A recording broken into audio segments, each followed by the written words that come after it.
PSC typist എക്സാമിൽ പ്രീവിയസിൽ ചോദിച്ചിട്ടുള്ളൊരു ചോദ്യം നമുക്കിന്ന് പഠിക്കാം. ചോദ്യം ഇതാണ്: the printing speed of printer is usually expressed in PPM, DPI, heads, megabytes. നമുക്കറിയാം, ഒരു പ്രിന്ററിൻ്റെ എഫിഷ്യൻസി നമ്മൾ അളക്കാനായിട്ട് അവിടെ രണ്ട് പാരാമീറ്റേഴ്സ് ആണ് യൂസ് ചെയ്യുന്നത്. ഒന്ന് സ്പീഡും അതുപോലെ തന്നെ അതിൻ്റെ ഔട്ട്പുട്ടിൻ്റെ ക്വാളിറ്റിയുമാണ്.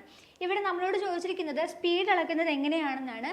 സ്പീഡ് അളക്കാനായിട്ട് നമുക്ക് യൂസ് ചെയ്യാൻ പറ്റുന്നത് PPM ആണ് യൂസ് ചെയ്യുന്നത്. PPM, പേജസ് പെർ മിനിറ്റ് എന്നാണ് അതിൻ്റെ ഫുൾ ഫോം വരുന്നത്.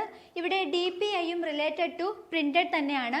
DPI എന്ന് പറഞ്ഞാൽ ഡോട്ട്സ് പെർ ഇഞ്ച് ആണ്. ഇത് റെസല്യൂഷൻ അല്ലെങ്കിൽ പ്രിന്ററിൻ്റെ ക്വാളിറ്റി അളക്കാനായിട്ട്, അതിൻ്റെ ഔട്ട്പുട്ടിൻ്റെ ക്വാളിറ്റി അളക്കാനായിട്ട് യൂസ് ചെയ്യുന്ന ഒരു യൂണിറ്റ് ആണ്. സോ അപ്പോൾ ഇതാണ് ഈ ഒരു ക്വസ്റ്റിൻ്റെ ആൻസർ ആയിട്ട് വരുന്നത്. സ്പീഡ് അളക്കുന്ന യൂണിറ്റ് എന്ന് പറയുന്നത് PPM ആണ്. പ്രിന്ററിൻ്റെ ഔട്ട്പുട്ട് ക്വാളിറ്റി അളക്കുന്നത് DPI അഥവാ ഡോട്ട്സ് പെർ ഇഞ്ച് യൂസ് ചെയ്തുകൊണ്ടാണ്. Thank you.